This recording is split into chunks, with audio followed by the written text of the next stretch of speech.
Oke guys, welcome back to my channel. Nama saya Diana Octavia Moi dan di video kali ini saya akan menjelaskan tentang mata kuliah akuntansi yang dimana berkaitan dengan piutang.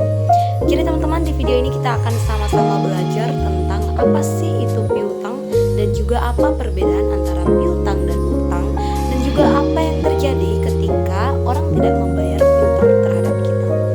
Jadi mari kita simak sama-sama videonya. Nah, jadi teman-teman, sebelum kita bahas lebih dalam lagi, kita harus mengetahui sebenarnya apa itu piutang.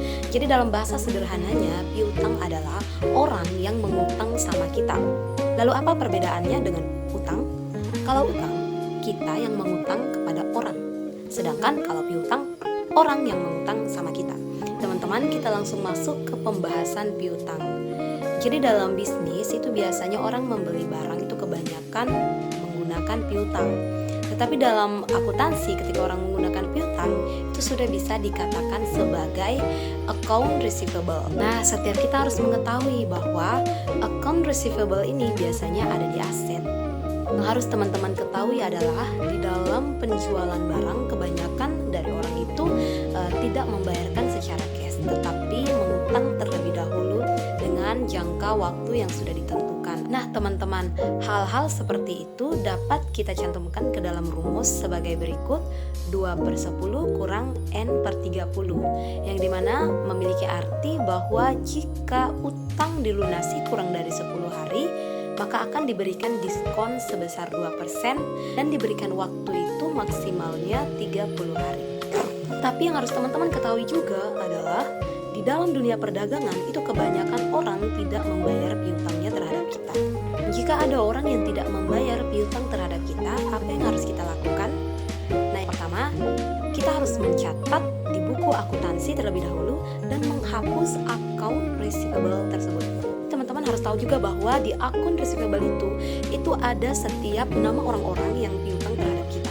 Jadi di akun receivable itu ada setiap orangnya. Misalnya ada akun si A, si B, dan si C.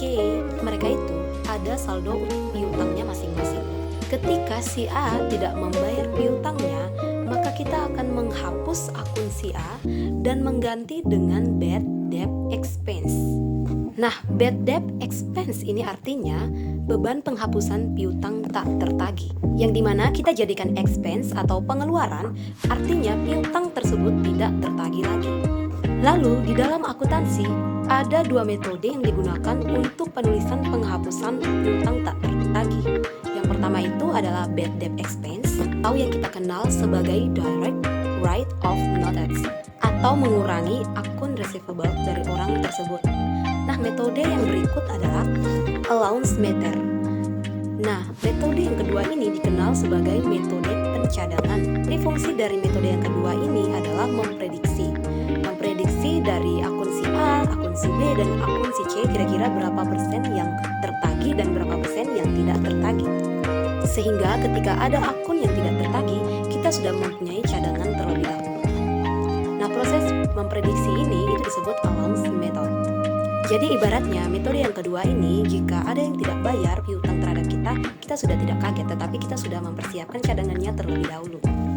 Jadi teman-teman, itu materi yang sudah saya bawakan. Kurang lebihnya saya mohon maaf. Jadi jika ada yang belum mengerti tentang apa itu piutang dan juga utang dan juga penulisannya ke dalam dua metode, teman-teman bisa bertanya kembali kepada saya. Sekian dan